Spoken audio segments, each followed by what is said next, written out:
നബി സല്ലല്ലാഹു അലൈഹി വസല്ലം ഒരു മഹാനായ മനുഷ്യന്റെ ചരിത്രം നമുക്ക് പറഞ്ഞു തരികയാണ്. സഹീഹുൽ ബുഖാരിയിലും മുസ്ലിമിലും ആ സംഭവം വിശദമായി വിവരിച്ചിട്ടുണ്ട്. പ്രവാചകൻ പറയുന്നത്, മുമ്പ് കാലത്ത് അള്ളാഹുവിന് ധാരാളം ഇബാദത്തെടുത്തിരുന്ന ഒരു മനുഷ്യനുണ്ടായിരുന്നു.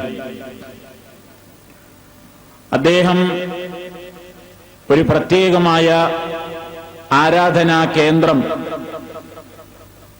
ജനങ്ങളിൽ നിന്നെല്ലാം ഒഴിഞ്ഞൊരു മലമുകളിൽ പോയി ഒരു ചെറിയ കൂടാരം സ്ഥാപിച്ച് അതിൽ ഇബാദത്തെടുത്ത് കഴിഞ്ഞുകൂടുന്ന സ്വഭാവമായിരുന്നു അദ്ദേഹത്തിനുണ്ടായിരുന്നത്. അദ്ദേഹത്തിന്റെ പേര് നബി സല്ലല്ലാഹു അലൈഹി വസല്ലം പറഞ്ഞത് ജുറൈജ് എന്നാണ്. അങ്ങനെ ഇദ്ദേഹം ഉണ്ടാക്കിയ ഈ കൊച്ചു കുടിലിൽ അല്ലെങ്കിൽ ഈ കൊച്ചു മണ്ഡപത്തിൽ, പ്രാർത്ഥനാ കേന്ദ്രത്തിൽ അദ്ദേഹം നമസ്കാരത്തിലായ അവസരത്തിൽ അദ്ദേഹത്തിന്റെ പ്രിയപ്പെട്ട മാതാവ് അദ്ദേഹത്തെ കാണാൻ വരികയാണ്. അങ്ങനെ മോനെ കാണാൻ വന്ന ഈ മാതാവ് ആ മോന്റെ അടുക്കൽ എത്തിയിട്ട് വിളിച്ചു, പേര് വിളിച്ചു, ജുറൈജെ എന്ന് വിളിച്ചു ഈ ഉമ്മ. അപ്പൊ ഈ മഹാനായ മനുഷ്യൻ അദ്ദേഹം നമസ്കാരത്തിലാണ്. അപ്പൊ അദ്ദേഹം ഇങ്ങനെ മനസ്സിൽ പറഞ്ഞു, യാ റബ്ബി ഉമ്മി വസലാത്തി, റബ്ബേ എന്ത് ചെയ്യാനാണ്, ഉമ്മയുടെ വിളിയും അതുപോലെ തന്നെ വസലാത്തി നിസ്കാരവും. ഉമ്മ വിളിക്കുന്നു, എന്ത് ചെയ്യണം? ഫഅഖ്ബല അലാ സലാത്തിഹി, അദ്ദേഹം തന്റെ നമസ്കാരം തന്നെ തുടർന്നു. ഉമ്മാക്ക് മറുപടി കൊടുത്തില്ല. ഫൻസറഫത്ത്, ഈ ഉമ്മ പിരിഞ്ഞുപോയി, നിരാശയായി. ഫലമ്മാ കാന മിനൽ ഗദി അതതുഹു വഹുവ യുസല്ലി, പിറ്റേന്നും ഈ ഉമ്മ ഈ മോനെ തിരക്കി വന്നു. അപ്പോഴും മകൻ നമസ്കാരത്തിലാണ്. മോനെ എന്ന് വിളിച്ചു, പേര് വിളിച്ചു. അദ്ദേഹം അപ്പോഴും ഉത്തരം പറയാൻ കഴിയാതെ, നമസ്കാരത്തിലാണല്ലോ എന്ന നിലക്ക് മറുപടി പറയാതിരുന്നു.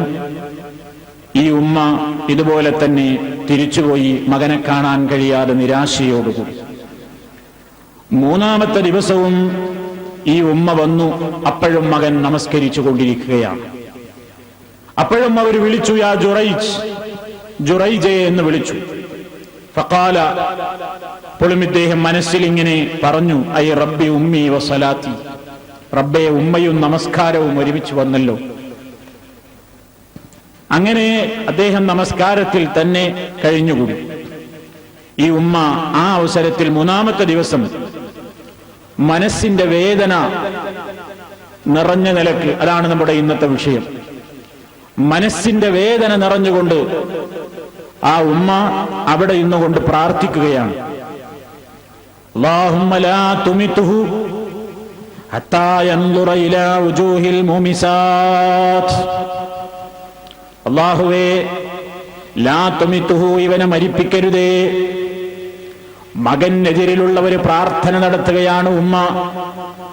അല്ലാഹുവേ ലാ തുമിതുഹു, ഇദ്ദേഹത്തെ മരിപ്പിക്കരുതേ. ഹത്താ യൻദുറ ഇലാ വുജൂഹിൽ മുമിസാത്ത്,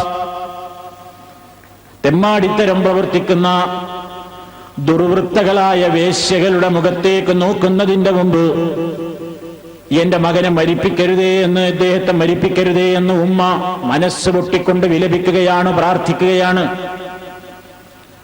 അങ്ങനെ കുറച്ചു കാലം കഴിഞ്ഞപ്പോ ഈ ഉമ്മ അതും പറഞ്ഞങ്ങ് പിരിഞ്ഞുപോയി. ഫതദാകറ ബനൂ ഇസ്രായീൽ ജുറൈജൻ വഇബാദതഹു, ബനൂ ഇസ്രായേലിലാണ് ഈ സംഭവം നടക്കുന്നത്. ആളുകൾക്കിടയിൽ ഈ ജുറൈജിനെ സംബന്ധിച്ച് സംസാരമായി, അദ്ദേഹത്തിന്റെ ഇബാദത്തിനെ സംബന്ധിച്ചുമൊക്കെ. ഉമ്മയുടെ പ്രാർത്ഥന അറിഞ്ഞതിനെ കുറിച്ചുള്ള ചർച്ചയല്ല. നാട്ടിൽ അദ്ദേഹത്തിന് വലിയ പേരാണ്. ആളുകളൊക്കെ പറയാൻ തുടങ്ങി, ഒരു മഹാനായ മനുഷ്യനുണ്ട് മലക്ക് മുകളിൽ, അദ്ദേഹം ഇബാദത്തിൽ ഒഴുകുന്ന വ്യക്തിയാണെന്നൊക്കെ അദ്ദേഹത്തെ വർണ്ണിക്കാൻ തുടങ്ങി. അപ്പൊ ആ കൂട്ടത്തിൽ വകാനത് ഇംറാത്തുൻ ബഗിയ്യുൻ യുതമസ്സലു ബിഹുസ്നിഹാ, തന്റെ സൗന്ദര്യത്തെ കാണിച്ചുകൊണ്ട് വശീകരിക്കാൻ നടക്കുന്ന ഒരു വേശ്യയായ പെണ്ണുണ്ടായിരുന്നു ആ നാട്ടിൽ. അവൾ ഇവരോട് പറഞ്ഞു, ഇൻ ശിഅ്തും ലഅഫ്തിനന്നഹു, നിങ്ങൾ ഉദ്ദേശിക്കുന്നുവെങ്കിൽ അവന്റെ ഇബാദത്തൊക്കെ നശിപ്പിച്ചുകൊണ്ട് അവനെ ഫിത്നയിലകപ്പെടുത്താൻ ഞാൻ വിചാരിച്ചാൽ നടക്കുമെന്ന് ഈ പെണ്ണ് പറഞ്ഞു. അങ്ങനെ ഈ പെണ്ണ് അതിനുവേണ്ടി ശട്ടം കെട്ടി മഹാനായ ജുറൈജ് റളിയല്ലാഹു അൻഹു ഇബാദത്തെടുക്കുന്ന മണ്ഡപത്തിലേക്ക് കയറി വരുന്നു. അവൾ എല്ലാ നിലക്കും ഒരുങ്ങി നല്ല വസ്ത്രമെടുത്ത് ആഭരണങ്ങൾ അണിഞ്ഞുകൊണ്ട് ഇദ്ദേഹത്തെ ഫിത്നയിലകപ്പെടുത്താൻ വേണ്ടി വരികയാണ്. ഫലം യൽതഫിത്ത് ഇലൈഹാ, അദ്ദേഹം അവളെ പരിഗണിച്ചതുപോലുമില്ല, തിരിഞ്ഞു നോക്കിയില്ല.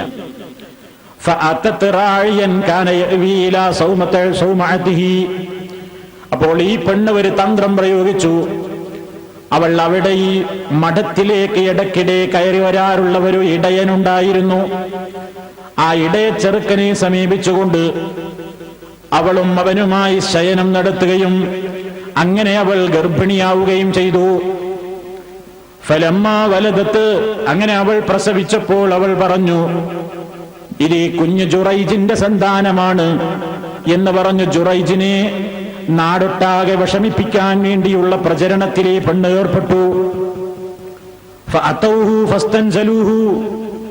ആളുകളെല്ലാം കൂടി ഈ വിവരം അറിഞ്ഞപ്പോൾ ഈ ജുറൈജിന്റെ സമീപത്തേക്ക് വരുന്നു. അദ്ദേഹത്തിന്റെ മഠത്തിൽ നിന്ന് അദ്ദേഹത്തെ പുറത്തേക്ക് ഇറക്കുന്നു. വഹദമു സൗമഅതഹു, അദ്ദേഹത്തിന്റെ ഈ മഠത്തെ അവരെന്തു ചെയ്യുന്നു? പൊളിച്ചു കളഞ്ഞു. വജഅലു യദ്രിബൂനഹു, ഇവരിദ്ദേഹത്തെ പുതിരെ തല്ലാനും തുടങ്ങി. അപ്പൊ ഇദ്ദേഹം ചോദിക്കുകയാണ്, മാ ശഅനുക്കും, എന്താണ് നിങ്ങളുടെ വിഷയം? എന്തിനാണ് നിങ്ങൾ ഈ പണിയൊക്കെ ചെയ്യുന്നത്? എന്തിനാണ് നിങ്ങൾ എന്നെ ഉപദ്രവിക്കുന്നത്? ഞാൻ ഉണ്ടാക്കിയ ഈ മൺകുടിൽ നിങ്ങൾ എന്തിനാണ് പൊളിച്ചു കളയുന്നത്? എനിക്കൊന്നും മനസ്സിലാകുന്നില്ലല്ലോ. കാരണം അദ്ദേഹം നിരപരാധിയാണ്. ഈ പെണ്ണൊപ്പിച്ച വേലയാണത്. അതാണ് ഞാൻ പറഞ്ഞു വരുന്നത്. ആ അവസരത്തിൽ അദ്ദേഹം ചോദിക്കുകയാണ്, നിങ്ങൾ എന്തിനാണ് എന്നെ ഇങ്ങനെ ഉപദ്രവിക്കുന്നത്? അവര് പറഞ്ഞു, സനൈത ബിഹാദിഹിൽ ബഗയ്യി ഫവലദത മിൻക, നീ പെണ്ണുമായിട്ട് അവിഹിത ബന്ധത്തിൽ ഏർപ്പെട്ടിട്ട് നിനക്ക് സന്താനമുണ്ടായിട്ടുണ്ട് അവളിൽ നിന്ന്. അപ്പൊ ഇദ്ദേഹം അത്ഭുതത്തോടുകൂടി ചോദിക്കുന്നു, ഐനസ്വബിയു, എവിടെയാണ് ആ കുട്ടി? ഫജാഉ ബിഹി, ഈ ജാരസന്താനത്തെയും കൊണ്ട് ഇവരെ ജുറൈജ് റളിയല്ലാഹു അൻഹുവിനെ സമീപിക്കുകയാണ്. ഫജാഉ ബിഹി, അങ്ങനെ അദ്ദേഹത്തിന്റെ അടുക്കൽ ഈ കുഞ്ഞിനെയുമായി അവര് കൊണ്ടുവന്നപ്പോ ഫഖാല, അദ്ദേഹം അവരോട് ആവശ്യപ്പെടുന്നു, ദഊനി ഹത്താ ഉസല്ലിയ, എനിക്ക് നിങ്ങളൊരു സാവകാശം തരണം. ഞാനൊന്ന് 2 റക്അത്ത് നിസ്കരിച്ചോട്ടെ, ഞാനൊന്ന് നിസ്കരിക്കട്ടെ, എന്റെ റബ്ബുമായൊരു അഭിമുഖ സംഭാഷണം നടത്തട്ടെ, അതിനുള്ള ഒരവസരം നിങ്ങൾ എനിക്ക് തരണം. ഫസല്ലാ, അദ്ദേഹം നമസ്കരിച്ചു. നിസ്കാരം കഴിഞ്ഞിട്ട് നിസ്കാരത്തിൽ നിന്ന് വിരമിച്ചപ്പോ അത്തസ്സബിയ, ഈ കുഞ്ഞിനെ സമീപിച്ചുകൊണ്ട് അദ്ദേഹം ഫതഅന ഫീ ബത്നിഹി, ആ കുഞ്ഞിന്റെ വയറ്റിലൊന്നിങ്ങനെ ചെറുതായി നിലക്ക് കുത്തിക്കൊണ്ട് അദ്ദേഹം ചോദിക്കുന്നു ഈ കുഞ്ഞിനോട്, യാ ഗുലാം മൻ അബൂക്, മോനെ, ഹേ കുട്ടി, നിന്റെ ഉപ്പയാരാണ്? മോനെ, നിന്റെ ഉപ്പയാരാണ്? ആരാണ് നിന്റെ പിതാവ്? ഖാലായി, അത്ഭുതകരമായി ഈ തൊട്ടിലിൽ കിടക്കാൻ പ്രായമുള്ള കൈക്കുഞ്ഞ് സംസാരിക്കുകയാണ്, ഫുലാനുൻ റാഇ, അതായി കാണുന്ന ഇടയനാണ്, ഇന്ന മനുഷ്യനാണ്. കുട്ടി സംസാരിച്ച 3 ചരിത്രമാണ് റസൂലുള്ള പറയുന്നത്.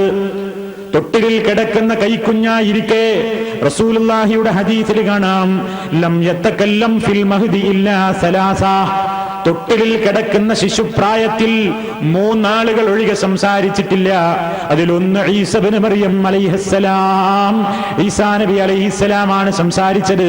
നമുക്ക് വിശദീകരണം ആവശ്യമില്ലാത്ത നിലക്ക് അല്ലാഹുവിന്റെ പരിശുദ്ധ ഖുർആനിൽ പറഞ്ഞിട്ടുണ്ട്, ഈസ നബി അലൈഹിസ്സലാത്തു വസ്സലാം സംസാരിച്ചത് ഇന്നി അബ്ദുല്ലാഹ് ആതാനിയൽ കിതാബ വജഅലനി നബിയ്യാ എന്നിങ്ങനെ കുറെ കാര്യങ്ങൾ ഈസ നബി അലൈഹിസ്സലാത്തു വസ്സലാം തൊട്ടിലിൽ കിടക്കുന്ന കൈക്കുഞ്ഞായിരിക്കുന്ന അവസരത്തിൽ സംസാരിച്ചിട്ടുണ്ട്. രണ്ടാമത്തെ സംഭവമാണ് ഇത്. ജുറൈജുമായി ബന്ധപ്പെട്ടുകൊണ്ട് വസാഹിബു ജുറൈജ് എന്ന റസൂലുള്ള പറയുന്നത്, ഈ ജുറൈജ് എന്ന മനുഷ്യൻ, ആ മനുഷ്യൻ ഇബാദത്തെടുത്തിരുന്ന അവസരത്തിൽ അദ്ദേഹത്തെ പഴപ്പിക്കാൻ വന്ന പെണ്ണ് അദ്ദേഹത്തിന്റെ പേരിൽ ആരോപണം ചാർത്താൻ വേണ്ടി ഒപ്പിച്ചുണ്ടാക്കിയ ഈ വേല, അദ്ദേഹത്തിന്റെ നിരപരാധിത്വം അല്ലാഹു തആല തെളിയിക്കുകയാണ്. അങ്ങനെ ആളുകളൊക്കെ പറഞ്ഞു ഇദ്ദേഹം നിരപരാധിയാണെന്ന് മനസ്സിലായപ്പോ ഞങ്ങൾ ദേഹത്തെ ചുംബിക്കാനും തൊട്ട് തലോടാനും ഒക്കെ തുടങ്ങി. എന്നിട്ട് അവർ പറഞ്ഞു, ഞങ്ങൾ നിങ്ങളുടെ പൊളിച്ചു കളഞ്ഞ ഈ മൺകുടി നിന്ന് ബദലായി ഞങ്ങൾ സ്വർണം കൊണ്ട് നിങ്ങൾക്കൊരു കുടിൽ നിർമ്മിച്ചു തരാം. അദ്ദേഹം പറഞ്ഞു, വേണ്ട, നിങ്ങൾ എനിക്ക് ആ പഴയ മൺകുടിയിൽ തന്നെ തിരിച്ചു തന്നാൽ മതി. അങ്ങനെ അവരങ്ങനെ തന്നെ ചെയ്തു എന്ന് നബി സല്ലല്ലാഹു അലൈഹി വസല്ലം വിശദീകരിക്കുന്നു. ഇവിടെ സുഹൃത്തുക്കളെ, ഒരു കേവലം ഒരു കഥ പറയലല്ല എന്റെ ഉദ്ദേശം. ഞാൻ ഈ സംഭവം നിങ്ങളുടെ ശ്രദ്ധയിൽപ്പെടുത്തുന്നത്, ഇതിൽ അത്ഭുതകരങ്ങളായ ഒരു സംഭവം സംഭവിച്ചു. അതാ കുഞ്ഞ് സംസാരിച്ചതാണ്. അതും ഇവിടുത്തെ വിഷയവുമായിട്ട് ഞാൻ ബന്ധപ്പെടുത്തിക്കൊണ്ട് പറയുന്നത്, അല്ലാഹുവിന്റെ റസൂല് നമുക്ക് പറഞ്ഞു തരുന്ന ഈ വിശാലമായ കഥയിൽ, ഈ ചരിത്രത്തിൽ മഹാനായ ഒരു പണ്ഡിതൻ, അതല്ലെങ്കിൽ ഒരു ആരാധന നടത്തിയിരുന്ന ഒരു ആബിദായ ഒരു മനുഷ്യൻ, പ്രിയപ്പെട്ട ഉമ്മയുടെ വിളിക്ക് ഉത്തരം കേൾക്കാതെ അദ്ദേഹം നമസ്കാരത്തിലായതിന്റെ പേരിൽ പോലും ഉമ്മ വന്ന് വിളിച്ചപ്പോൾ ഉമ്മാക്ക് മറുപടി കൊടുക്കാതെ നിസ്കാരത്തിൽ തുടർന്നപ്പോ അത് സംബന്ധമായി പണ്ഡിതന്മാര് മസ്അല പറഞ്ഞിട്ടുണ്ട്. ഉമ്മ വിളിക്കുന്ന അവസരത്തിൽ നിസ്കാരത്തിലാണെങ്കിൽ പോലും ഉത്തരം പറയണോ വേണ്ടേ? പണ്ഡിതന്മാരതിന് മസ്അല പറഞ്ഞിട്ടുണ്ട്. ഒന്ന്, ഫർദ് നിസ്കാരത്തിലാണെങ്കിൽ അങ്ങനെ ഉത്തരം പറയേണ്ടതില്ല, നിസ്കാരത്തിൽ തന്നെ തുടരണം. സുന്നത്ത് നമസ്കാരത്തിലാണെങ്കിൽ ഉമ്മയുടെ വിളിക്ക് ഉത്തരം ചെയ്യണം. ഇനി ഉത്തരം ചെയ്യാൻ കഴിയാത്ത നിലക്ക് ഉമ്മയെ അത് ധരിപ്പിക്കാൻ മറ്റേതെങ്കിലും മാർഗങ്ങളുണ്ടെങ്കിൽ ഒന്ന് തൊണ്ടയനക്കം മുഖേനയോ, അതല്ലെങ്കിൽ നാം അപ്പോൾ ഉമ്മയുടെ വിളി വന്ന അവസരത്തിൽ നിസ്കരിച്ചു കൊണ്ടിരിക്കുന്ന നമ്മൾ അപ്പോൾ ഫാത്തിഹയാണ് ഓതിക്കൊണ്ടിരിക്കുന്നതെങ്കിൽ ഇത്തിരി ഉച്ചത്തിലൊന്ന് ഓതുക. റുക്കോയിലാണെങ്കിൽ ആ ദിക്റൊന്ന് ഉച്ചത്തിലാക്കുക, സുജൂദിലാണെങ്കിൽ ആ ദിക്റൊന്ന് ഉച്ചത്തിലാക്കുക. അപ്പോൾ മനസ്സിലാകും എന്റെ മോൻ നമസ്കാരത്തിലാണ്, അതുകൊണ്ടാണ് ഉത്തരം ചെയ്യാത്തതെന്ന്. അതൊന്നും പറ്റാത്ത ഒരു സാഹചര്യത്തിലാണെങ്കിൽ, ആ വിളി കേട്ടിട്ട് അതിന് പ്രയാസമുണ്ടാകുന്നൊരവസരത്തിലാണെങ്കിൽ, സുന്നത്ത് നിസ്കാരം മുറിച്ചു കളഞ്ഞിട്ടാണെങ്കിലും ഉമ്മയ്ക്ക് ജവാബ് നൽകണം എന്ന് പണ്ഡിതന്മാര് വിശദീകരിക്കുന്നു. ഇവിടെ നിങ്ങൾ നോക്കൂ, ഈ ആബിദായ ആരാധന നടത്തിയിരുന്ന ഒരു മനുഷ്യൻ അദ്ദേഹത്തിന്റെ മഠത്തിൽ ആരാധന നടത്തിക്കൊണ്ടിരിക്കെ ഒന്നാം ദിവസം പ്രയാസപ്പെട്ട് ഉമ്മ വന്നുകൊണ്ട് ജുറൈജെ എന്ന് വിളിച്ചിട്ടുണ്ട്, ഉത്തരം നൽകിയിട്ടില്ല. രണ്ടാമത്തെ ദിവസവും വന്നിട്ടുണ്ട്, ഉത്തരം കിട്ടിയിട്ടില്ല. മൂന്നാമത്തെ ദിവസവും ജുറൈജെ എന്ന് വിളിച്ചപ്പോൾ മകൻ വിളി കേൾക്കാത്തത് കൊണ്ട് എന്താണ് സംഭവം എന്നൊന്നും അറിയാതെ മനസ്സ് അത്രയും വിഷമിച്ചു പോയി ആ ഉമ്മയുടെ മനസ്സ്. ആ ഉമ്മ അവിടെ വെച്ചുകൊണ്ട് നടത്തിയ ദുആ, ആ ദുആ അല്ലാഹു സ്വീകരിച്ചു. ആ ഒരൊറ്റ പോയിന്റിൽ ഒതുങ്ങി നിന്നുകൊണ്ടാണ് എന്റെ സുഹൃത്തുക്കളോട് എനിക്ക് ചില കാര്യങ്ങൾ ഇന്ന് സംസാരിക്കാനുള്ളത്. അതല്ലാതെ ഈ ഒരു കേവലം ഈ ഒരു കഥ പറയലല്ല എന്റെ ഉദ്ദേശം. ആ ഉമ്മയുടെ പ്രാർത്ഥന എന്താ ഉമ്മ പ്രാർത്ഥിച്ചത്? എന്റെ മകനെ അല്ലാഹുമ്മ ലാ തുമിത്ഹു ഹത്താ യൻളുറ ഇലാ വുജൂഹിൽ മുമിസാത്ത്. വേശ്യകളായ, അതല്ലെങ്കിൽ തെമ്മാടികളായ, തേവിടിശികളായ, ദുർവൃത്തകളായ പെണ്ണുങ്ങളുടെ മുഖത്ത് നോക്കുന്നത് വരെ ഇവനെ മരിപ്പിക്കല്ല എന്ന് മനസ്സ് പൊട്ടിക്കൊണ്ട് ഒരു ഉമ്മയങ്ങ് ദുആ ചെയ്തപ്പോ അല്ലാഹു സുബ്ഹാനഹു വ തആല ആ വേദനിച്ച മാതൃഹൃദയത്തിന്റെ പ്രാർത്ഥന ഉടനെ അല്ലാഹു കബൂലാക്കി. എന്താ ഉണ്ടായത്? ഈ സംഭവങ്ങളൊക്കെ അവിടെ സംഭവിച്ചു. ഈ മനുഷ്യൻ ഒരിക്കലും വ്യഭിചരിച്ചിട്ടില്ല. എന്നാൽ ഈ ഉമ്മയുടെ പ്രാർത്ഥന കാരണമായി വ്യഭിചരിച്ചിട്ടില്ലെങ്കിലും ഇദ്ദേഹം വ്യഭിചാരിയാണെന്ന് കുറച്ചു സമയത്തേക്കെങ്കിലും ആ നാട്ടിൽ ഒരു വർത്തമാനമുണ്ടായില്ലേ? ഇദ്ദേഹത്തിന് അതൊരു അപമാനമായി. കുറച്ചു കഴിഞ്ഞപ്പോൾ അള്ളാഹുവിന്റെ മഹനീയമായ അത്ഭുതം എന്ന നിലക്ക് തന്നെ അദ്ദേഹത്തിന്റെ നിരപരാധിത്വം അള്ളാഹു തന്നെ തെളിയിച്ചു. പക്ഷേ ഈ ഉമ്മയുടെ പ്രാർത്ഥനയുടെ ആ ഫലം ഈ ദുനിയാവിൽ വെച്ച് തന്നെ അധികം വൈകാതെ ഈ മനുഷ്യൻ കണ്ടല്ലോ. അത് നബി സല്ലല്ലാഹു അലൈഹി വസല്ലം നമുക്ക് വിശദീകരിച്ചു തരുന്നതിലൂടെ നമ്മളൊക്കെ ഒരു കാര്യം പഠിച്ചു വെക്കണം. ഉമ്മയുടെ പ്രാർത്ഥന അതെത്ര വലിയ വ്യക്തിക്കെതിരെയാണെങ്കിലും, അതെത്ര നല്ലവനായ മനുഷ്യനെതിരെയാണെങ്കിലും, പെറ്റ തള്ളയെ അപമാനിച്ചു കഴിഞ്ഞാൽ, അതല്ലെങ്കിൽ പെറ്റ തള്ളയുടെ ആ മാതൃഹൃദയത്തെ വേദനിപ്പിച്ചു കഴിഞ്ഞാൽ, അല്ലാഹു സുബ്ഹാനഹു വ തആല അവരുടെ പ്രാർത്ഥനയ്ക്ക് ഉത്തരം പെട്ടെന്ന് നൽകുന്നു. ശിക്ഷ ഒരുപക്ഷേ പരലോകത്ത് നിന്ന് ലഭിക്കുന്നതിന്റെ മുമ്പ് തന്നെ ഈ ഭൗതികമായ ലോകത്ത് വെച്ച് തന്നെ സാധാരണ പ്രയോഗിക്കുന്ന പ്രയോഗമുണ്ട്.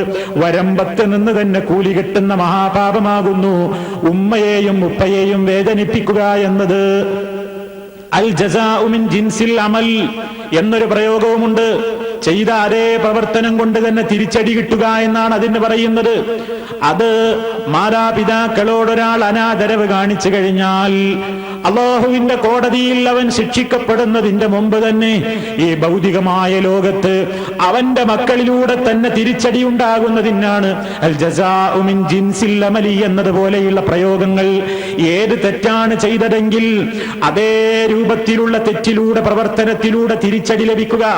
ഇവിടെ ഇതാ അല്ലാഹുവിന്റെ റസൂല് നമുക്ക് വിശദീകരിച്ചു തരുന്ന ആ സംഭവത്തിൽ ഇവിടെ ഈ മകനെതിരെ ഈ മാതാവ് മനസ്സ് പൊട്ടിക്കൊണ്ട് പ്രാർത്ഥിച്ചുപോയി. നാം ഏറ്റവും ഭയപ്പെടേണ്ടതുണ്ട്. നമുക്ക് നമ്മുടെ മാതാപിതാക്കളോട് ഹുഖൂഖുണ്ട്. മാതാപിതാക്കൾക്ക് ഏറ്റവും കൂടുതൽ കടമകൾ നാം ചെയ്തു കൊടുക്കേണ്ടതുണ്ട്. അവർക്കൊരുപാട് അവകാശങ്ങൾ നമ്മളിൽ നിന്ന് കിട്ടേണ്ടതുണ്ട്. ആ അവകാശങ്ങൾക്കാണ് ഹുഖൂഖ് എന്ന് പറയുന്നത്. ആ അവകാശങ്ങൾ ആരെങ്കിലും കൃത്യമായി പാലിച്ചുകൊണ്ട് ജീവിച്ചാൽ അവന് സ്വർഗപ്രവേശം എളുപ്പമാണ്. അതേ അവസരത്തിൽ തന്നെ ഒരക്ഷരത്തിന്റെ വ്യത്യാസമേയുള്ളൂ അറബി ഭാഷാ പദപ്രയോഗത്തിൽ. ഹുഖൂഖ് എന്ന പ്രയോഗത്തിൽ ആദ്യത്തെ അക്ഷരത്തിന്റെ ഹ അങ്ങ് മാറിയിട്ട് ഉഖൂഖ് എന്ന് ഐനുച്ചരിച്ചുകൊണ്ട് പറഞ്ഞാൽ ആ പ്രവർത്തനം പിന്നെ മാതാപിതാക്കളെ ബുദ്ധിമുട്ടിക്കുന്ന പ്രവർത്തനത്തിന് പറയുന്ന പദപ്രയോഗമാണ്. ഉഖൂഖ് ചെയ്തു കഴിഞ്ഞാൽ, മാതാപിതാക്കളെ ബുദ്ധിമുട്ടിക്കുന്ന പ്രവർത്തനം ചെയ്തു കഴിഞ്ഞാൽ അല്ലാഹുവിന്റെ റസൂല് പറയുന്നത് പിന്നെ നരകത്തിലേക്ക് എളുപ്പമായി. നമ്മുടെ സ്വർഗ നരകങ്ങൾ തീരുമാനിക്കപ്പെടാൻ വരെ വളരെ അടിസ്ഥാനപരമായ കാരണങ്ങളിൽ പെടുന്നതാണ്. മാതാപിതാക്കളോടുള്ള ഹക്കുകൾ പാലിച്ചുകൊണ്ട് ജീവിക്കുന്നവൻ സ്വർഗത്തിലേക്ക് പോകുന്നു. മാതാപിതാക്കളുടെ ഹക്കുകളെ ചവിട്ടി മെതിച്ചുകൊണ്ട് അവരോട് ഉഖൂഖ് കാണിക്കുന്ന, അവരെ അവമതിക്കുന്ന, അപമാനിക്കുന്ന, അവരെ വേദനിപ്പിക്കുന്ന, അവരെ മുഷിപ്പിക്കുന്ന പ്രവർത്തനങ്ങൾ ചെയ്യുന്നതിലൂടെ എത്രയും പെട്ടെന്ന് നരകത്തിലേക്ക് തന്നെയാണ് പോക്ക്. അല്ലാഹുവിന്റെ ശാപമാണ് ഉണ്ടാകുന്നത്, അല്ലാഹുവിന്റെ കോപമാണ് ഉണ്ടാകുന്നത്. കത്തിയാളുന്ന നരകത്തിയാണ് നമുക്ക് ലഭിക്കുന്നത്. അതുകൊണ്ട് നബി സല്ലല്ലാഹു അലൈഹി വസല്ലം നമുക്ക് വിശദീകരിച്ചു തരുന്ന ഈ ചരിത്ര സംഭവത്തിൽ നിന്ന് നമ്മൾ പാഠം പഠിക്കണം. ഉമ്മയെങ്ങാനും മനസ്സുപൊട്ടി നമുക്കെതിരെ വല്ലതും അല്ലാഹുവിനോട് പറഞ്ഞു പോയാൽ, നമ്മുടെ ഉപ്പയെങ്ങാനും മനസ്സുപൊട്ടി നമുക്കെതിരെ അല്ലാഹുവിനോട് വല്ലതും പറഞ്ഞു പോയാൽ, അത് ഭൗതികമായ ലോകത്ത് വെച്ച് തന്നെ അനുഭവിക്കാതെ എത്ര വലിയ മനുഷ്യനാണെങ്കിലും ഈ ലോകത്തോട് വിട പറയാൻ കഴിയില്ല. പശ്ചാത്തപിക്കാത്തിടത്തോളം അല്ലാഹുവിന്റെ കോടതിയിൽ വേറെയും ശിക്ഷ ഉറപ്പാണ്. അതുകൊണ്ട് ഇസ്ലാം നമ്മളോട് വളരെ കണിശമായി പറയുന്നു, മാതാപിതാക്കൾക്കുള്ള സ്ഥാനം, മാതാപിതാക്കളോടുള്ള ബഹുമാനം, ഉമ്മയോടും ഉപ്പയോടുമുള്ള ബഹുമാനങ്ങളിൽ 3 സ്ഥാനവും അല്ലാഹുവിന്റെ റസൂല് വിശദീകരിച്ച് തന്നത് ഉമ്മയോട് എന്നാണ്. ഏറ്റവും കൂടുതൽ നിന്റെ നല്ല സഹവാസത്തിന് നിനക്ക് കടപ്പാടുള്ളത് നിന്റെ ഉമ്മയോടാണ്, ഉമ്മയോടാണ്, ഉമ്മയോടാണ്. പിന്നെ 4ാമതാണ് പറഞ്ഞത് നിന്റെ ഉപ്പയോട് എന്ന്. കാരണം ഉപ്പാക്ക് തീരെ പ്രയാസങ്ങളില്ലാത്ത, ഉമ്മ മാത്രം പ്രയാസങ്ങൾ അനുഭവിക്കുന്ന 2-3 കാര്യങ്ങളുണ്ട്. ഗർഭം ധരിച്ചുകൊണ്ടുള്ള ആ നടപ്പും, ആ അവസരത്തിൽ ഒരു ഗർഭസ്ഥ ശിശുവിനെ വയറ്റിലേറിക്കൊണ്ട് നടക്കുന്ന പ്രായത്തിൽ, ആ സന്ദർഭത്തിൽ ഒരു ഉമ്മ അനുഭവിക്കുന്ന പ്രയാസങ്ങൾ, ഒരു ഉമ്മ അനുഭവിക്കുന്ന വേദനകൾ, അത് മറ്റൊരാൾക്ക് പങ്കുവെച്ചു കൊടുക്കാൻ ഒരു പെണ്ണിനെ കൊണ്ടും കഴിയില്ല. ഒരു പെണ്ണിനും അത് പകുത്തു കൊടുക്കാൻ കഴിയില്ല. അത് 100% ഒരു ഉമ്മ അനുഭവിക്കുന്ന വേദനയാണ്. അതേപോലെ തന്നെ പ്രസവിക്കുമ്പോൾ ഒരു ഉമ്മ മരണസമാനമായ വേദന അനുഭവിക്കുന്നു. അതിൽ മറ്റൊരാൾക്ക് പങ്കില്ലല്ലോ. ആ വേദന മറ്റൊരാൾക്ക് പകുത്തു കൊടുക്കാനാവില്ലല്ലോ. അവര് തന്നെ സഹിക്കണ്ടേ. ഇനി അങ്ങോട്ട് വഹംലുഹു വഫിസാലുഹു എന്ന് ഖുർആൻ പറഞ്ഞില്ലേ? ഈ കുട്ടിയൊന്ന് മുല കുടിക്കുന്ന പ്രായം അവസാനിക്കുന്ന ഒരു 2 കൊല്ലത്തെ, ആദ്യത്തെ 2 കൊല്ലത്തെ ആ പരിപാലനത്തിന്റെ ബുദ്ധിമുട്ട് ഉമ്മയോളം ഒരാൾക്കും അനുഭവിക്കാൻ കഴിയില്ല.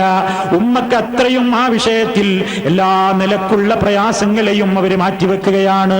അവര് ഭക്ഷണം കഴിച്ചു കൊണ്ടിരിക്കുമ്പോൾ പോലും വലത് കൈയിൽ ഭക്ഷണം കഴിച്ചുകൊണ്ട് വായിലേക്ക് ഭക്ഷണം വെക്കുന്ന നേരത്താണ് സ്വന്തം മടിത്തട്ടിൽ ഈ കൈക്കുഞ്ഞ് വിസർജിച്ചതെങ്കിൽ പോലും ഒരറപ്പും ചെടിപ്പും വെറുപ്പുമില്ലാതെ ഭക്ഷണം കയ്യിൽ പിടിച്ചുകൊണ്ടത് തിന്നുന്നതിനിടക്ക് തന്നെ ഇടത് കൈ കൊണ്ട് വേണമെങ്കിൽ ആ വിസർജ്യം തുടക്കാൻ മടി കാണിക്കാത്ത നമ്മുടെ ഉമ്മയോളം ഒരു മനുഷ്യനോട് സ്നേഹമുള്ള മറ്റൊരു സൃഷ്ടി ആരാണുള്ളത്? അതുകൊണ്ട് തന്നെ റസൂൽ സല്ലല്ലാഹു അലൈഹി വസല്ലം പറഞ്ഞത് ഉമ്മുക ഉമ്മുക ഉമ്മുക 3 തവണയും പറഞ്ഞത് നിന്റെ ഉമ്മയോട് ഉമ്മയോട് ഉമ്മയോട് എന്നാണ്. 4ാമതാണ് പറഞ്ഞത് അബൂക, നിന്റെ ഉപ്പ എന്ന്.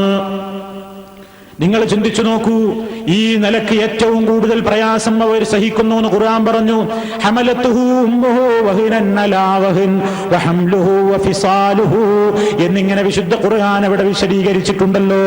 അവരെ പ്രയാസത്തിന് മീതെ പ്രയാസം സഹിച്ചുകൊണ്ടാണ് ആ ഉമ്മ ഗർഭം ചുമഞ്ഞത്. അപ്പൊ ഏറ്റവും കൂടുതൽ നമുക്ക് കടപ്പെട്ടത് നമ്മുടെ ഉമ്മയോടാണെങ്കിൽ ഇന്നത്തെ കാലഘട്ടം ചിന്തിച്ചു നോക്കൂ. ഏറ്റവും കൂടുതൽ നമ്മുടെ മാതാപിതാക്കൾക്ക് നാം ചെയ്തു കൊടുക്കേണ്ടത് എന്താണ്? മാതാപിതാക്കൾ നമ്മളിൽ നിന്ന് ആഗ്രഹിക്കുന്നത് എന്താണ്? ഒരു ഉമ്മയും ഉപ്പയും നമ്മുടെ പണത്തെക്കാളേറെ, നാം കൊണ്ടുപോയി കൊടുക്കുന്ന ഭൗതിക ലോകത്തിലെ സുഖങ്ങളെക്കാളേറെ, സൗകര്യങ്ങളെക്കാളേറെ, നാം എടുത്തു കൊടുക്കുന്ന വീടിനേക്കാളേറെ, നാം ധരിപ്പിക്കുന്ന വസ്ത്രങ്ങളെക്കാളേറെ ഒരു പ്രിയപ്പെട്ട ഉമ്മയും ഉപ്പയും അവരുടെ പുന്നാര മക്കളിൽ നിന്ന് പ്രതീക്ഷിക്കുന്നത് ആദരവാണ് സുഹൃത്തുക്കളെ, പരിഗണനയാണ് സഹോദരങ്ങളെ. ഒരു ഉമ്മാക്കും ഉപ്പാക്കും മക്കളിൽ നിന്ന് നഷ്ടപ്പെടുന്നതും ഇന്ന് അതാണ്. അവഗണിക്കപ്പെടുന്നു എന്ന തോന്നലാണ് ഉമ്മക്കും ഉപ്പക്കും ഇന്ന് ഏറെ അവരെ അലോസരപ്പെടുത്തുന്നത്. പ്രായമായി കഴിഞ്ഞാൽ ഉമ്മയും ഉപ്പയും ഏറ്റവും കൂടുതൽ നമ്മെ വീക്ഷിക്കുകയാണ്. ഞാൻ വളർത്തിയുണ്ടാക്കിയ കൈ വളരുന്നു, കാല് വളരുന്നു എന്ന് നോക്കി ഏറ്റവും കൂടുതൽ പ്രതീക്ഷയോടുകൂടി വളർത്തിയുണ്ടാക്കിയ എന്റെ മോനെ എനിക്ക് നഷ്ടമാവുകയാണോ, എന്റെ മകൾ എനിക്ക് നഷ്ടപ്പെടുകയാണോ? പ്രത്യേകിച്ച് വിവാഹത്തിന്റെ അവസരത്തിൽ അത് ഭയപ്പെടാത്ത ഉമ്മമാരില്ല, അത് ഭയപ്പെടാത്ത രക്ഷിതാക്കളില്ല. ഞങ്ങളുടെ പിടുത്തത്തിൽ നിന്ന് ഞങ്ങളുടെ മകൻ നഷ്ടപ്പെടുകയാണോ, ഞങ്ങളുടെ മകൾ ഞങ്ങൾക്ക് എന്നേക്കും നഷ്ടപ്പെടുകയാണോ എന്നൊക്കെ ഉമ്മമാരും ഉപ്പമാരും ചിന്തിക്കുന്നത് അവരുടേതായ പ്രതീക്ഷകൾ തകിടും മറിയുമോ എന്ന് തോന്നുന്നത് ഏറ്റവും പ്രയാസങ്ങൾ വരുന്ന പ്രായത്തിലാണ്. ഒരു മാതാപിതാക്കൾക്ക് മക്കളുടെ തണിയും തുണയും ഉണ്ടാകേണ്ടത് അവരുടെ യൗവന കാലഘട്ടത്തിലേക്കാൾ ഉപരി. യൗവന കാലഘട്ടത്തിൽ അവർക്ക് അവരുടെ കാര്യം നോക്കാൻ അറിയാം, അവർക്ക് വേണ്ടി അവർ തന്നെ സമ്പാദിക്കുന്നുണ്ട്. അവരുടെ കാര്യങ്ങളിൽ അവർക്ക് പലരുടെയും പലപ്പോഴും മക്കളുടെ ഒന്നും സഹായം ആവശ്യമില്ല. ഇനി മക്കൾ ആ പ്രായത്തിലേക്കൊട്ട് വളർന്നിട്ടുമുണ്ടാകില്ല. അതേ അവസരത്തിൽ ജരാനരകൾ ബാധിച്ച് പ്രയാസപ്പെടുമ്പോ, ഓജസ്സും തേജസ്സും ഒക്കെ നശിക്കുമ്പോ, ശരീരത്തിന്റെ കാന്തിയും അതുപോലെ തന്നെ തിളക്കവും നഷ്ടപ്പെടുമ്പോ, നിവർന്നു നിന്നുകൊണ്ട് കാര്യങ്ങൾ നിർവഹിക്കാൻ സാധ്യമാകാതെ അകം വളഞ്ഞുകൊണ്ട് പ്രായത്തിന്റെ എല്ലാ ലക്ഷണങ്ങളും ശരീരത്തിൽ പ്രകടമാകുമ്പോ, മറ്റൊരാളുടെ താങ്ങും തണലുമില്ലെങ്കിൽ ഞാൻ എന്തായി പോകുമെന്ന് വേദനയോടുകൂടി മനസ്സുകൾ നീറുന്ന, ഉറക്കമൊഴിക്കപ്പെടേണ്ടി വരുന്ന അത്തരത്തിലുള്ള ദിനരാത്രങ്ങളിൽ ഒരു ഉപ്പയുടെയും ഉമ്മയുടെയും മനസ്സുകൾ ഏറ്റവും കൂടുതൽ ഒരു തണിക്ക് വേണ്ടി, തുണയ്ക്ക് വേണ്ടി ദാഹിക്കുന്ന നേരമാണ്. ആ അവസരത്തിലാണ് മക്കളെ നിങ്ങൾ ഏറ്റവും കൂടുതൽ നിങ്ങളുടെ ഉമ്മയെയും ഉപ്പയെയും പരിഗണിക്കേണ്ടത്. അപ്പോഴാണ് നിങ്ങൾ കൂടുതൽ പരിഗണിക്കേണ്ടത്. അതാണ് വിശുദ്ധ ഖുർആൻ അവരുടെ ആ സ്റ്റേജ് പ്രത്യേകം എടുത്തു പറയാൻ കാരണം. മാതാപിതാക്കളെ നമ്മൾ ഏത് പ്രായക്കാരാണെങ്കിലും ബഹുമാനിക്കേണ്ടതല്ലേ? ഏത് യുവാക്കളായ മാതാപിതാക്കളാണെങ്കിലും നമ്മൾ അവരെ ബഹുമാനിക്കേണ്ടതല്ലേ? അവരോട് നല്ല വാക്ക് പറയേണ്ടതല്ലേ? അതെ. എന്നിട്ടും എന്തേ ഖുർആൻ അവരുടെ വാർദ്ധക്യ സ്റ്റേജ് പ്രത്യേകം എടുത്തു പറഞ്ഞത്? ആ സ്റ്റേജിലാണ് മക്കളിൽ നിന്ന് തിരിച്ചടി ഉണ്ടാകാറുള്ളത്. ആ സ്റ്റേജിലാണ് മക്കൾ പലപ്പോഴും അവഗണിക്കാറുള്ളത്. ആ സ്റ്റേജിലാണ് മാതാപിതാക്കൾ ഞങ്ങൾ ഈ ഭൂമിപ്പുറത്ത് ഈ വീട്ടിന്റെ ഒരു മൂലയിൽ അവഗണിക്കപ്പെടുകയാണോ, ഞങ്ങൾ ഈ വീട്ടിൽ നിന്നൊരു ഭാരമാണോ, ഞങ്ങളെല്ലാവർക്കും ഒരു ഭാരമാണോ എന്നൊക്കെയുള്ള ചിന്തകൾ അവർ വേട്ടയാടുന്ന നേരമാണ്. അതുകൊണ്ട് പരിശുദ്ധ ഖുർആൻ മാനവരാശിയോട് പറയുകയാണ്, അല്ലാഹുവിനെ മാത്രമേ ആരാധിക്കാവൂ എന്ന ഇസ്ലാമിന്റെ മൗലികമായ തത്വം പറഞ്ഞപ്പോ വഖദാ റബ്ബുക അല്ലാ തഅബുദൂ ഇല്ലാ ഇയ്യാഹ്, റബ്ബിനെ മാത്രമല്ലാതെ ആരാധിക്കരുതെന്ന് റബ്ബ് തീരുമാനിച്ചിരിക്കുന്നു, അവൻ വിധി പ്രഖ്യാപിച്ചിരിക്കുന്നു. രണ്ടാമത് പറഞ്ഞത് വബിൽ വാലിദൈനി ഇഹ്സാനാ, മാതാപിതാക്കളോട് നന്മ കാണിക്കണമെന്ന്. എന്നിട്ട് എന്താ പറഞ്ഞത്? ഇമ്മാ യബ്ലുഗന്ന ഇൻദകൽ കിബർ അഹദുഹുമാ ഔ കിലാഹുമാ ഫലാ തഖുൽ ലഹുമാ ഉഫിൻ വലാ തൻഹറുഹുമാ വഖുൽ ലഹുമാ ഖൗലൻ കരീമാ വഖ്ഫിദ് ലഹുമാ ജനാഹൽ ദുല്ല് മിനർ റഹ്മ വഖുർ റബ്ബിർഹംഹുമാ കമാ റബ്ബയാനി സഗീറാ. പരിശുദ്ധ ഖുർആൻ സൂറത്തുൽ ഇസ്രായിലൂടെ വിശദീകരിക്കുന്നു, അല്ലാഹുവിനോടുള്ള കടമ കഴിച്ചാൽ ഏറ്റവും കൂടുതൽ നമുക്ക് കടപ്പെട്ട വ്യക്തിത്വം, നമുക്ക് ഏറ്റവും കൂടുതൽ കടപ്പാടുള്ളത് മാതാപിതാക്കളോടുള്ള അവരുടെ അവഗണിക്കാതെ അവരെ പരിഗണിച്ചുകൊണ്ടുള്ള ജീവിതമാണ്. അതിൽ അല്ലാഹു പ്രത്യേകം എടുത്തു പറയുന്നുവെന്ന്, മാതാപിതാക്കളിൽ ആരെങ്കിലും ഒരാൾ അല്ലെങ്കിൽ അവർ രണ്ടാളും തന്നെയോ നിന്റെ അടുക്കൽ അവർ വൃദ്ധരായ അവസരത്തിൽ ഉണ്ടായിട്ട് അവർക്ക് വാർദ്ധക്യം എത്തിക്കഴിഞ്ഞാൽ ഫലാ തഖുൽ ലഹുമാ ഉഫിൻ, അവരോട് ഛേ എന്ന വാക്കുപോലും പറയരുത്, ഛേ എന്ന വാക്കുപോലും പറയരുത്. ഒരാളോട് അല്പം നീരസത്തോടുകൂടി പറയുന്ന മോശപ്പെട്ട വാക്കുകളിൽ താരതമ്യേന അപകടം കുറഞ്ഞൊരു വാക്കാണ് ഛേ എന്ന പ്രയോഗം. വളരെ അപകടം കുറഞ്ഞ അവഗണനയുടെ ഒരു വാക്കാണത്. ഛേ, എന്താണ് എന്നിങ്ങനെയുള്ള ഒരു പ്രയോഗം നിങ്ങളിൽ നിന്ന് ഉണ്ടാകാൻ പാടില്ല. വലാ തഖുൽ ലഹുമാ ഉഫിൻ വലാ തൻഹറുഹുമാ, നീ അവരെ വിരട്ടരുത്, നീ അവരോട് മറുത്ത് സംസാരിക്കരുത്. വഖുൽ ലഹുമാ ഖൗലൻ കരീമാ, നീ അവരോട് മാന്യമായ വാക്കുകൾ മാത്രമേ പറയാവൂ. പരിശുദ്ധ ഖുർആനാണ് പറയുന്നത്, വഖ്ഫിദ് ലഹുമാ ജനാഹൽ ദുല്ല് മിനർ റഹ്മ, കാരുണ്യത്തിന്റെ വിനയത്തിന്റെ ചിറക് നീ അവർക്ക് താഴ്ത്തിക്കൊടുക്കണം. വഖ്ഫിദ് ലഹുമാ ജനാഹൽ ദുല്ലി മിനർ റഹ്മതി വഖുർ റബ്ബിർഹംഹുമാ കമാ റബ്ബയാനി സഗീറാ. നീ അവർക്ക് വേണ്ടി പ്രാർത്ഥിക്കുകയും ചെയ്യണം. നമുക്കത് വിശദീകരിക്കാറുണ്ട്. ഇവിടെ നിങ്ങൾ നോക്കൂ, അല്ലാഹു നമുക്ക് വളരെ വ്യക്തമായി വിശദീകരിച്ചു തരികയാണ്. മനസ്സ് പൊട്ടിയിട്ട് അവരുടേതായ ഏതെങ്കിലും മനസ്സ് വിഷമിപ്പിക്കുന്ന നിലക്കുള്ള ഒരു സ്വഭാവം പെരുമാറ്റം നമ്മളിൽ നിന്ന് ഉണ്ടാകാതെ സൂക്ഷിക്കണം എന്ന് ആകത്തുക. അല്ലാഹുവിന്റെ റസൂൽ നമുക്കത് വിശദീകരിച്ചു തന്നിട്ടുണ്ട്. അവഗണനയാണ് ഏറ്റവും കൂടുതൽ ഇന്ന് മാതാപിതാക്കൾ പേറുന്ന ദുരന്തം. അവരുടെ മനസ്സിലെ വേവലാതിയതാണ്. മക്കൾ തങ്ങളെ പരിഗണിക്കുന്നില്ല, മക്കൾക്ക് ഞങ്ങളൊരു ഭാരമാണ് എന്ന് തോന്നുന്നൊരവസ്ഥ. അതിനുവേണ്ടി അതനുസരിച്ചുള്ള പ്രവർത്തനം തന്നെ ഇന്ന് മക്കളും ചെയ്യുന്നു. സുഹൃത്തുക്കളെ, നമ്മൾ ഏറ്റവും കൂടുതൽ ചെയ്യേണ്ടത് ഉമ്മയുടെയും ഉപ്പയുടെയും മനസ്സിനെ സന്തോഷിപ്പിക്കുകയാണ്. മനസ്സിനെ സന്തോഷിപ്പിക്കുക എന്ന് പറയുമ്പോൾ നമ്മൾ നൽകുന്ന 10,000-കണക്കിന് രൂപകളോ ആയിരക്കണക്കിന് രൂപയുടെ തുണിത്തരങ്ങളോ മറ്റേതെങ്കിലും ജീവിതത്തിലെ സുഖസൗകര്യങ്ങളോ അല്ല. അതിനേക്കാൾ അപ്പുറം അവർ നോക്കുന്നത് എന്റെ മകൻ എന്നെ പരിഗണിക്കുന്നുണ്ടോ, എന്റെ മകൾ എന്നെ പരിഗണിക്കുന്നുണ്ടോ എന്നാണ്. അതാണ് അവർ പ്രത്യേകമായി നോക്കിക്കൊണ്ടിരിക്കുന്നത്. നാം നമ്മുടെ നാട്ടിലേക്ക് എത്തിയപ്പോ നമ്മളൊരു വീട് വാങ്ങാൻ വേണ്ടി വിചാരിക്കുന്നു. ഞാനൊരു ഉദാഹരണം പറയുകയാണ് കാര്യം മനസ്സിലാകാൻ വേണ്ടി. ഒരു വീട് വാങ്ങാൻ ഉദ്ദേശിച്ചു, ഒരു വീട് വെക്കാൻ ഉദ്ദേശിച്ചു, അതല്ലെങ്കിൽ നമ്മളൊരു വസ്തു വാങ്ങാൻ ഉദ്ദേശിച്ചു, അതല്ലെങ്കിൽ ഒരു സ്ഥലമെടുക്കാൻ വേണ്ടി ഉദ്ദേശിച്ചു. ആ ഉദ്ദേശിച്ച അവസരത്തിൽ നമ്മൾ നമ്മളുടേതായ മറ്റു ചങ്ങാതിമാരോടും ബന്ധുക്കളോടും ഭാര്യയുടെ കുടുംബങ്ങളോടും അതുപോലെ തന്നെ മറ്റുള്ള പലരോടുമൊക്കെ കാര്യങ്ങൾ അന്വേഷിക്കുന്നു, മുശാവറ നടത്തുന്നു. ഇതിനു വേണ്ട നീക്കങ്ങളൊക്കെ നടത്തിക്കൊണ്ടിരിക്കുന്നതിനിടയിൽ എങ്ങനെയോ ഉമ്മ ഈ വാർത്ത അറിയുന്നു, എങ്ങനെയോ ഉപ്പ ഈ വാർത്ത അറിയുന്നു. നമ്മുടെ മകനൊരു വീടുണ്ടാക്കാൻ പോകുന്നു, അവൻ പ്ലാനൊക്കെ വരച്ചിട്ട് എഞ്ചിനീയറെ കാണാൻ നടപ്പാണ്.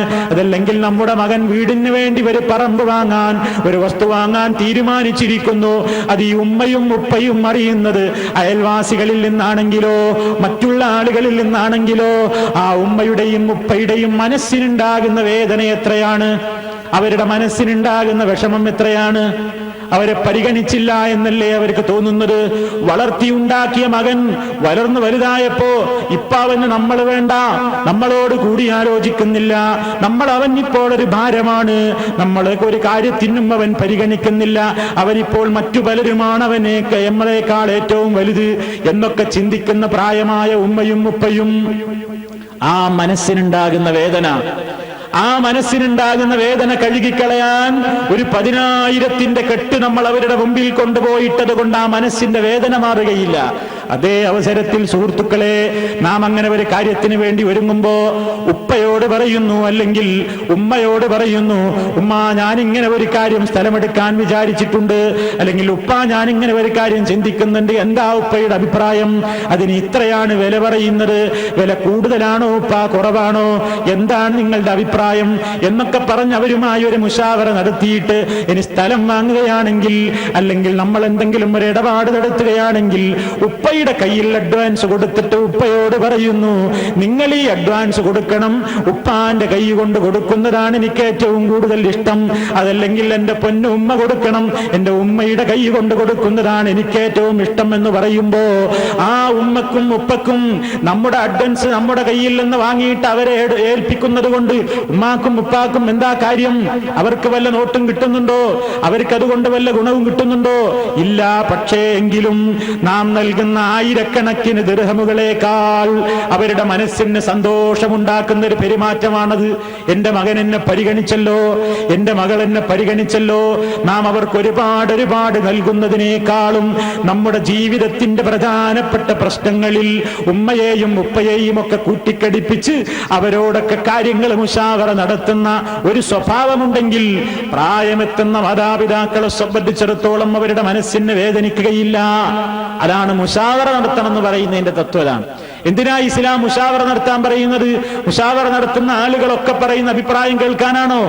എല്ലാവരോടും മുശാവറ നടത്തണം, കഴിയുന്നത്ര ഒരു കാര്യത്തിന് മുശാവറ നടത്തണം എന്ന് പറയുന്നത് എന്തിനാണ്? മുശാവറ നടത്തുമ്പോൾ ആൾക്കാരുടെ അഭിപ്രായങ്ങളൊക്കെ നമ്മൾ സ്വീകരിക്കാനാ? ഒരിക്കലുമല്ല. അങ്ങനെയാണെങ്കിൽ വീടുണ്ടാക്കുന്നതിനെ സംബന്ധിച്ച് നിങ്ങൾ 10 ആളോട് മുശാവറ നടത്തിയാൽ നിങ്ങൾ 11 വീടുണ്ടാക്കേണ്ടി വരും. കാരണം 10 ആൾക്ക് 11 അഭിപ്രായം ഉണ്ടാവുക. അപ്പൊ ഇസ്ലാം ഒരിക്കലും മുശാവറ നടത്തുമ്പോ ഒരാളോട് കൂടിയാലോചിച്ച് അയാൾ പറഞ്ഞതൊക്കെ ചെയ്യണമെന്ന് പറയുന്നില്ല. അപ്പൊ ഉമ്മയോടും ഉപ്പയോടും ഒക്കെ മുശാവറ നടത്തുമ്പോ ചിലപ്പോ ഉമ്മാക്ക് അതിനെപ്പറ്റി വീറുണ്ടാവില്ല, ഉപ്പാക്ക് അതിനെപ്പറ്റി വീറുണ്ടാവില്ല, അവര് പറഞ്ഞതൊക്കെ എടുത്തോളണമെന്നില്ല. പക്ഷേ അവർക്കൊരു മുന്തിയ പരിഗണന, അവരോടൊരു കൂടിയാലോചന, അവരോടൊരു സംസാരം, അവരെ അതിലേക്കൊന്ന് ബന്ധപ്പെടുത്തൽ, അവരാണ് എല്ലാം ചെയ്യുന്നതെന്നവരെ തോന്നിപ്പിക്കൽ, അവരാണ് ഇതിന്റെ എല്ലാം തലപ്പത്തിരിക്കുന്നത് എന്ന തോന്നൽ അവർക്കിടയിൽ ഉണ്ടാക്കൽ. എന്റെ മകൻ എത്ര വലുതായിട്ടുണ്ടെങ്കിലും എന്റെ മകൾ എത്ര വലുതായിട്ടുണ്ടെങ്കിലും അവൾക്കിപ്പോൾ ഞാൻ തന്നെയാണ് വലുത്, അവനിപ്പോൾ ഞങ്ങൾ തന്നെയാണ് വലുത് എന്നൊരു തോന്നൽ ഉമ്മയുടെയും ഉപ്പയുടെയും മനസ്സിൽ ഉണ്ടാക്കിയെടുക്കലാണ് യഥാർത്ഥ സത്യവിശ്വാസികളായ മക്കൾ ചെയ്യേണ്ടത്. അതാണ് അവരുടെ മനസ്സിന് ഏറ്റവും കൂടുതൽ ആശ്വാസം നൽകുന്നത്. ആ നിലക്കുള്ള പെരുമാറ്റമാണ് ഇസ്ലാം നമ്മളോട് കൃത്യമായി തന്നെ പറയുന്നതെങ്കിൽ, ഛേ എന്നൊരു വാക്ക് പോലും പറയരുതെന്നാണ് ഇസ്ലാം പറയുന്നതെങ്കിൽ, ഇന്നത്തെ മക്കളോ, ഇന്നത്തെ കാലഘട്ടം എന്താണ്? മാതാപിതാക്കളോട് മക്കള് പറയുന്ന സംസാര ശൈലി എന്താണ്? സിനിമകളിലൂടെ, സീരിയലുകളിലൂടെ പണം കിട്ടാൻ വേണ്ടി നടന്മാർ നടിച്ചു തീർക്കുന്ന അല്ലെങ്കിൽ അഭിനയിച്ചാടി തിമർക്കുന്ന ചില ഡയലോഗുകളുണ്ട്. അവിടെ അച്ഛനും അമ്മയുമായി അഭിനയിക്കുന്ന ചില ആളുകൾ, ഉമ്മയും മകനുമായി അഭിനയിക്കുന്ന ആളുകൾ, മകനും ബാപ്പയുമായി അഭിനയിക്കുന്ന നടന്മാർ. അത് ജീവിതമല്ലല്ലോ. അവിടെ വെറും നാട്യമാണ്, വെറും അഭിനയമാണ്, പണത്തിന് വേണ്ടിയുള്ള കാപട്യമുള്ള നാട്യമാണത്. എന്നിട്ട് അവിടെ സ്വന്തം മകൻ തന്റെ അഭിനയ രംഗത്തുള്ള തന്റെ ഈ മറ്റേ പിതാവിനോട് നടത്തുന്ന ഡയലോഗുകൾ പച്ചയായി തന്നെ പ്രായോഗിക ജീവിതത്തിൽ നമ്മുടെ മക്കൾ നമ്മളോട് പ്രയോഗിച്ചാലോ? അതാണ് ഇന്ന് നടന്നുകൊണ്ടിരിക്കുന്നത്. വീട്ടിലൊരുമിച്ചിരുന്ന് സിനിമകളും സീരിയലുകളും കണ്ട് ആസ്വദിക്കുമ്പോ ഇന്നത്തെ വളർന്നു വരുന്ന തലമുറയിലെ ചെറുപ്പക്കാര് ആ പിതാക്കളോട് പറയുന്ന മോശപ്പെട്ട സംസാരങ്ങൾ, വൃത്തികെട്ട സംസാരങ്ങൾ, ആ നിലക്ക് ഛേ എന്ന് പറയരുതെന്ന് പഠിപ്പിക്കപ്പെട്ട വിശുദ്ധ ഖുർആനിന്റെ അനുയായികൾ പോലും തന്തയുടെയും തള്ളയുടെയും മുഖത്തു നോക്കിയിട്ട് അറപ്പിന്റെയും വെറുപ്പിന്റെയും വാക്കുകളല്ലേ മഹാഭൂരിഭാഗവും എന്ന് പറഞ്ഞുകൊണ്ടിരിക്കുന്നത് അല്ലേ? അവരുടെ സംസാരത്തിന്റെ ശൈലി നമുക്ക് പിടിക്കുന്നില്ല, അവരുമായി സംസാരിക്കാൻ നമ്മൾ ഇഷ്ടപ്പെടുന്നില്ല. അവരേതെങ്കിലും ഒരു കാര്യത്തിന് ഇടപെടാൻ വേണ്ടി വന്നാൽ പോ തള്ളേ, നിങ്ങൾക്ക് എന്താ ഇവിടെ പണിയെന്ന് ചോദിക്കുന്നില്ലേ? നിങ്ങൾക്ക് ഇതിനെ പറ്റി വല്ലതും അറിയോ? അഭിപ്രായം പറയാൻ കടന്നുപോയി അവിടെ അകത്തൊരു ഭാഗത്തിരിക്കും, പോയി കടന്നുപോയി. എന്താ ഈ തന്തക്ക് ഇപ്പൊ ഇവിടെ കാര്യം മനസ്സിൽ പിറുപിറുക്കുന്ന മക്കളില്ലേ? ഉമ്മയെയും ഉപ്പയെയും കുറിച്ച് അങ്ങനെ വരെ തന്നെ തോന്നിയെങ്കിൽ അത് അവന്റെ ഏറ്റവും വലിയ നാശത്തിന്റെ കുഴി തോണ്ടലാണ്. തന്റെ പ്രിയപ്പെട്ട ഉപ്പയെക്കുറിച്ചും ഉമ്മയെക്കുറിച്ചും ഛേ എന്ന് പറയരുതെന്ന് പറഞ്ഞ ഖുർആൻ, വലാ തൻഹർഹുമാ, നീ അവരെ വിരട്ടരുത് എന്ന് ഖുർആൻ പറഞ്ഞില്ലേ? തുറിച്ച് തറപ്പിച്ചൊരു നോട്ടം പോലും ഉപ്പയുടെയോ ഉമ്മയുടെയോ മുഖത്തേക്ക് നോക്കാൻ പാടില്ല. തറപ്പിച്ചോ തുറിച്ചോ ഒരു നോട്ടം ഉമ്മയുടെയോ ഉപ്പയുടെയോ മുഖത്തേക്ക് നോക്കുന്നത്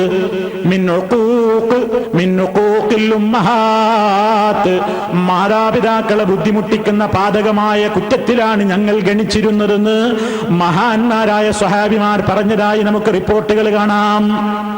ഉമ്മയുടെയോ ഉപ്പയുടെയോ മുഖത്തേക്കൊന്ന് തുറിച്ചു നോക്കുന്നത്, അവരുടെ മുമ്പിൽ വെച്ച് അവരെക്കാൾ ശബ്ദമുയർത്തി സംസാരിക്കുന്നത്, അവരുടെ മുന്നിൽ നടക്കുന്നത് പോലും മാതാപിതാക്കളുടെ പിന്നിലേ നടക്കാവൂ, മുന്നിൽ നടക്കരുത്, മര്യാദകേടാണ് എന്നുവരെ പഠിപ്പിക്കപ്പെട്ടിട്ടുള്ള സമൂഹമാണ് മുസ്ലിം ഉമ്മത്ത്. ആ നിലക്ക് ഗൗരവത്തോടുകൂടി അവരെ നിങ്ങൾ വളരെ കൃത്യമായി ബഹുമാനത്തോടുകൂടി ആദരവോടുകൂടിയുള്ളതല്ലാത്ത ഒരു സംസാരവും നടത്തിക്കൂടാ എന്ന് കൃത്യമായി അല്ലാഹു സുബ്ഹാനഹു വ തആല പറയുന്നു. അവഗണിക്കപ്പെടുന്ന പ്രായത്തിൽ കൂടുതൽ നമ്മൾ പരിഗണിക്കണം. ഞാനൊരു ഭാരമാണോ എന്ന് തോന്നലുണ്ടാവുകയാണ്. കല്യാണം കഴിഞ്ഞു, മക്കളൊക്കെ വളർന്നു വലുതായി, ഇപ്പൊ അവരെ ശമ്പളത്തെ ആശ്രയിച്ചുകൊണ്ട് ഞാനിവിടെ കഴിയുന്നു, ഞാനൊരു ഭാരമാണ് എല്ലാവർക്കും എന്ന് തോന്നലുണ്ടാകുമ്പോ നിങ്ങളൊരു ഭാരമല്ല, ഞങ്ങളുടെ പൊന്നുപ്പയാണ്, പൊന്നുമ്മയാണ്.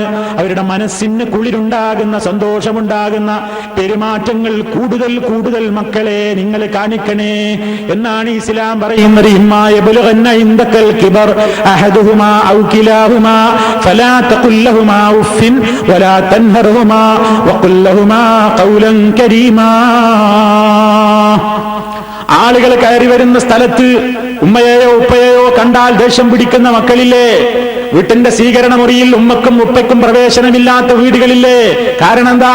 വിദ്യാഭ്യാസമുള്ള കൂട്ടുകാരൊക്കെ വീട്ടിലേക്ക് കയറി വരുമ്പോ ഈ മൂലയിൽ ഒരു ഭാഗത്ത് ചുക്കിച്ചുളിഞ്ഞ ശരീരവുമായി കൂനിക്കൂടിയിരിക്കുന്ന ഈ കിഴവിയെ കണ്ട് ഇതാരാണെന്ന് ചോദിച്ചാൽ ഇതെന്റെ വീട്ടിലെ വേലക്കാരിയാണെന്ന് പറയേണ്ടി വരുന്ന ദുരവസ്ഥ, ഇതെന്റെ കാർഷിക വൃത്തി നടത്തുന്ന ഞങ്ങളുടെ വീട്ടിലെ കൂലിക്കാരനാണെന്ന് പറയുന്ന ദുരവസ്ഥ, ആ ഒരവസ്ഥയിലേക്ക് ഇന്ന് മക്കൾ വളരുകയാണ്. കൂട്ടുകാരുടെ മുമ്പിൽ ഉമ്മയെ പരിചയപ്പെടുത്താൻ നാണിക്കുന്ന, ഉപ്പയാണെന്ന് പറയാൻ മനസ്സ് വിഷമിക്കുന്ന. കാരണം എന്താ? അവരുടെ വസ്ത്രധാരണം അത്ര മോഡേണല്ല, അവരുടെ സംസാരം മോഡേണല്ല, അവരുടെ വാക്കുകളിൽ മുറിഞ്ഞു പോവുകയാണ്, അക്ഷരങ്ങളുടെ സ്ഫുടത നഷ്ടപ്പെട്ടിരിക്കുകയാണ്. നമ്മെപ്പോലെ ഭൗതികമായ ലോകത്തിന്റെ ആധുനികതകളുടേതായ ലോകവിവരങ്ങളൊന്നും ഒരുപക്ഷെ അറിഞ്ഞിട്ടില്ലാത്ത ശുദ്ധഹൃദയകളായ ശുദ്ധഹൃദയന്മാരായ മാതാപിതാക്കളെ കൊച്ചാക്കുന്ന, പരിഹസിക്കുന്ന മക്കളുടെ എണ്ണം ലോകത്ത് കൂടി വന്നുകൊണ്ടിരിക്കുന്നു. വളരെ ഗൗരവത്തോടുകൂടി നമ്മൾ മനസ്സിലാക്കേണ്ട വിഷയമാണത്. ഉമ്മാക്കും ഉപ്പാക്കും സ്ഥാനം നഷ്ടപ്പെട്ട് അവസാനം അവരെ നോക്കാൻ വയ്യെന്ന രൂപത്തിൽ അവരെ കൊണ്ടുപോയി തള്ളുകയാണ് വൃദ്ധസദനങ്ങളിൽ, വൃദ്ധന്മാരെ പാർപ്പിക്കുന്ന സങ്കേതങ്ങളിൽ. ആരാണ് ഈ വൃദ്ധസദനങ്ങളിലെ അന്തേവാസികൾ? മക്കളുള്ള ഉമ്മമാരും ഉപ്പമാരുമാണ് ആ സങ്കേതങ്ങളിൽ അധികവുമുള്ളത്. എന്തേ? മക്കൾക്ക് അവരുടെ സുഖം നഷ്ടപ്പെടും എന്ന് വരുമ്പോ അവരവരെ മറ്റ് സ്ഥലങ്ങളിൽ കൊണ്ടുപോയി പാർപ്പിക്കുന്നു. എന്നിട്ട് അവർ അവകാശപ്പെടുന്നു നമ്മളെന്ത് കുറവാ വരുത്തുന്നത്, അവർക്ക് സമയത്തിന് ഭക്ഷണം അവിടെ കിട്ടുന്നു, വസ്ത്രം ലഭിക്കുന്നു, മാസാന്തം നമ്മൾ കൃത്യമായി ഭീമമായ ഫീസ് കൊടുക്കാൻ തയ്യാറാണ്. പക്ഷേ പ്രായമായ ഉമ്മയ്ക്കും ഉപ്പയ്ക്കും നിങ്ങളുടെ ഫീസല്ല വേണ്ടത്, നിങ്ങളുടെ വസ്ത്രമല്ല വേണ്ടത്, നിങ്ങളുടെ ഭക്ഷണമല്ല വേണ്ടത്. എന്റെ മകൻ എന്നെ ഉപ്പ എന്ന സ്നേഹത്തോടെ ഒന്ന് വിളിക്കാൻ, എന്റെ മുന്നിലൊന്ന് വന്നെങ്കിൽ എന്റെ ഉമ്മ എന്ന് വിളിക്കാൻ സ്നേഹത്തോടെ എന്റെ മകനൊന്ന് എന്റെ മുമ്പിൽ വന്നെങ്കിൽ, ഉപ്പ എന്ന വിളി കേൾക്കാൻ കൊതിക്കുന്ന, ഉമ്മ എന്ന വിളി കേൾക്കാൻ കൊതിക്കുന്ന, മക്കളുടേതായ ആ സാന്നിധ്യത്തിൽ സന്തോഷിക്കുന്ന മാതാപിതാക്കളെ സംബന്ധിച്ചിടത്തോളം മഹാനായ നബി കരീം സല്ലല്ലാഹു അലൈഹി വസല്ലം ഇസ്ലാമിന്റെ മാർഗത്തിൽ പോരാടുന്ന ജിഹാദിനേക്കാളും സ്ഥാനമാണ് അതിന് നൽകിയത്. റസൂലുള്ളാഹിനോടൊരു സഹാബി വന്നുകൊണ്ട് ചോദിക്കുന്നു, നബിയേ, അങ്ങയുടെ കൂടെ ജിഹാദിന് പോരണമെന്ന് ഞാൻ ആഗ്രഹിക്കുകയാണ് എന്ന് ചോദിച്ചപ്പോ റസൂലുള്ള തിരിച്ചൊരു ചോദ്യമാണ് ചോദിച്ചത്, നിന്റെ മാതാപിതാക്കളിൽ വല്ലവരും ജീവിച്ചിരിക്കുന്നവരാണോ, നിന്നെ കൊണ്ട് ആവശ്യമുള്ളവരാണോ എന്ന ചോദ്യം നബി സല്ലല്ലാഹു അലൈഹി വസല്ലം ചോദിച്ചപ്പോ അദ്ദേഹം പറയുന്നു, എന്റെ പ്രായമായ മാതാപിതാക്കൾ എനിക്ക് വീട്ടിലുണ്ട്. ഉടനെ റസൂലുള്ള പറയുന്നത്, എങ്കിൽ മടങ്ങിക്കോ, ഫഫീഹിമാ ഫജാഹിദ്, എങ്കിൽ നീ നിന്റെ ഉമ്മയുടെയും ഉപ്പയുടെയും കാര്യത്തിൽ പോയി ജിഹാദ് ചെയ്യ്, അവരെ നോക്കലാണ് നിനക്ക് ഈ ജിഹാദിനേക്കാൾ ഏറ്റവും പ്രധാനം. റസൂലുള്ളാഹിനോട് ചോദിച്ചില്ല, നബിയെ, ഏറ്റവും മുന്തിയ കർമ്മങ്ങൾ ഏതാണ്, കർമ്മങ്ങളിൽ ഏറ്റവും മുന്തിയത് ഏതാണ്? ഒന്നാമത് റസൂലുള്ള പറഞ്ഞത് അസ്സലാത്തു ലി അവ്വലി വഖ്തിഹാ, നിസ്കാരം അതിന്റെ സമയത്ത് നിർവഹിക്കലാണ്. രണ്ടാമത് റസൂലുള്ള പറയുന്നത്, മൂന്നാമത് പറഞ്ഞത് ജിഹാദാണ്. അതിന്റെ ഇടയ്ക്ക് രണ്ടാമത് റസൂലുള്ള പറയുന്നത് ബിർറുൽ വാലിദൈൻ, മാതാപിതാക്കൾക്ക് നീ പുണ്യം ചെയ്യലാണ്, മാതാപിതാക്കൾക്ക് നീ നന്മ ചെയ്യലാണ്. അത്രയും ഗൗരവത്തോടുകൂടെയാണ് ഇസ്ലാം ഈ വിഷയം പഠിപ്പിച്ചു തരുന്നത്. അപ്പൊ ഏറ്റവും കൂടുതൽ സുഹൃത്തുക്കളെ, പ്രായമാകുന്ന അവസരത്തിലാണ് നമ്മുടെ ഉമ്മയ്ക്കും ഉപ്പയ്ക്കും നമ്മുടെ സ്നേഹം കൂടുതൽ കിട്ടേണ്ടത്. അപ്പോഴാണ് നമ്മൾ, ഞാൻ ചുരുക്കി പറയുകയാണ്, അപ്പോഴാണ് കൂടുതൽ പരിഗണന വേണ്ടത്, അപ്പോഴാണ് കൂടുതൽ നമ്മൾ അവരെ ആദരിക്കേണ്ടത്. കാരണം ആ പ്രായത്തിലാണ് അവർക്ക് അനാദരവ് കിട്ടുന്നത്, ആ പ്രായത്തിലാണ് അവർ അവഗണിക്കപ്പെടുന്നത്, ആ പ്രായത്തിലാണ് അവർ അനാദരിക്കപ്പെടുന്നത്. അതിനിടം കൊടുക്കാതെ മക്കളെ, നിങ്ങൾ എത്ര വളർന്നു വലുതായാലും ഉമ്മ ഉമ്മയുടെ സ്ഥാനത്താണ്, ഉപ്പ ഉപ്പയുടെ സ്ഥാനത്താണ്. ഒരിക്കലും മറുത്ത് മുറിച്ചാലും മുറിഞ്ഞു പോകാത്ത ബന്ധമാണത്.